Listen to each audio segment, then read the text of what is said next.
Hi guys, welcome back to the Journey Train channel. I would like to thank you all for liking, sharing and subscribing to the channel. Please continue to support us for more videos. Today's Journey Train video is going to be called The Mission Part 6 by the author Alecia Agard. Gerry was at Mr. Connolly's house discussing the master plan for the mission ahead. Mr. Connolly was very intrigued by what Gerry had told him. "Why didn't I know about Lady Sarah?" Mr. Connolly said. He was very concerned about what had happened to Lady Sarah. "Lady Sarah is a kind and gentle woman.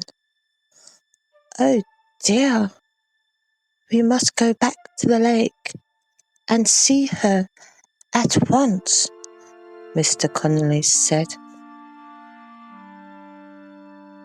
Mr. Connolly grabbed his hat and coat before leaving his house in the dark night with Gerry. They arrived at the lake, where they boarded a small wooden boat and paddled along the calm waters to the spot where Lady Sarah had appeared. "The swords! I do not have them," Gerry uttered. Mr. Connolly thought for a while, and then he shouted, "Lady Sarah, I command you to appear." Suddenly, Lady Sarah miraculously appeared. Gerry was stunned by Mr. Connolly's actions.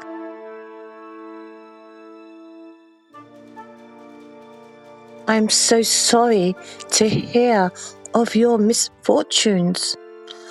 I have admired your kind works for many years," Mr. Connolly said, addressing Lady Sarah. "Thank you very much for coming. I am so grateful for you. Can you help me?" Lady Sarah asked. "Yes, we can," Mr. Connolly said, "or at least we can try. I know Wesley as a book of magic spells, which he used to cast a spell. But first I need to know how many chambers in the palace." Lady Sarah replied, "There are many chambers in the palace, but there is one secret chamber that no one knows about. It's always locked." "Where is the key? Where is the key?" Mr. Connolly pressed her further. "It is kept on Wesley's keyring, but his keys are with him all the time." Mr. Connolly looked at Lady Sarah's sorrowful face and said, "Your husband is the evil wizard that put this spell on you. It is a mammoth task to retract it, but we will venture on the mission immediately." Gerry had been sailing for days, armed with his magic swords. He used the formulas that Mr. Connolly had derived for him to carefully navigate his route. Then, in the distance, he sighted an island, the island containing the Book of Magic. He toiled high winds and tides until he arrived at the island shores, where he plotted his spot before digging. Gerry ceased digging when a huge green snake became visible to him. The serpent upstretched and towered above him. Gerry slowly began to back away. Then the snake hissed at him. Gerry quickly reached for his sword. He raised his sword above his head and said, "I am the owner of the sword. Grant me the powers to defeat the creature, the serpent." The elegant sword, with its unique carvings and gold trimmings, began to sparkle. Gerry then lashed it at the serpent. The serpent swiveled to the ground, laying lifeless like a pile of green rope. Gerry continued digging until large scorpions began to emerge from the hole. Gerry backed away and the scorpions began to chase him. He again reached for his sword and said, "I am the owner of the sword. Grant me the power to defeat these creatures." He lashed his sword at the scorpions until each and every one of them lay lifeless on the ground. Gerry proceeded in opening the box when suddenly the lifeless serpent again upstretched and towered over him. This time he dissected the serpent into half and tossed one half into the sea.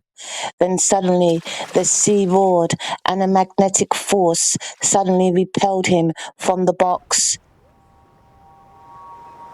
Gerry watched in horror as half a serpent emerged from the sea to rejoin the other half of serpent. Again, the serpent upstretched in front of him.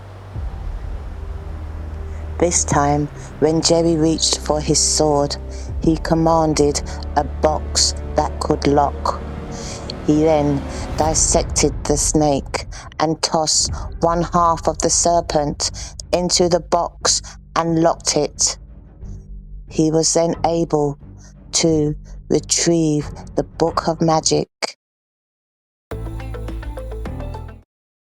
Meanwhile, back at Citizen City, Scott sat watching a movie with Melissa and Juna. They had all become good friends after Ivy insisted Scott spend more time at her house in a bid to keep him away from Wise Wesley. At the palace, Wesley and Linda dined on the finest food and wine. Wesley then retrieved a small box from his pocket, which he handed to Linda. On opening the box, Linda was stunned to see the most beautiful diamond ring sparkling at her. "This is your engagement ring," Wesley said. Linda turned away quickly, trying to conceal the anger and disappointment expressed on her face. "Will you marry me?" Wesley asked. Linda quietly uttered the word yes. Wesley rushed over to her and picked her up and swirled her around and said, "We will have the grandest banquet in the whole land, and I'll invite everyone from nearby cities to come and join in this wonderful occasion." On putting Linda down, Wesley noticed an uncomfortable look on Linda's face. I must go and find Scott now," she uttered as she walked. through the doors. Linda arrived at Ivy's house. She was frightened and scared. Ivy immediately sat her down. "What's wrong, dear?" Ivy asked. Linda explained. Wise Wesley had proposed and was arranging a grand wedding banquet. "Don't worry, dear. Gerry will be home soon, and there's Mr. Connolly. They'll know what to do,"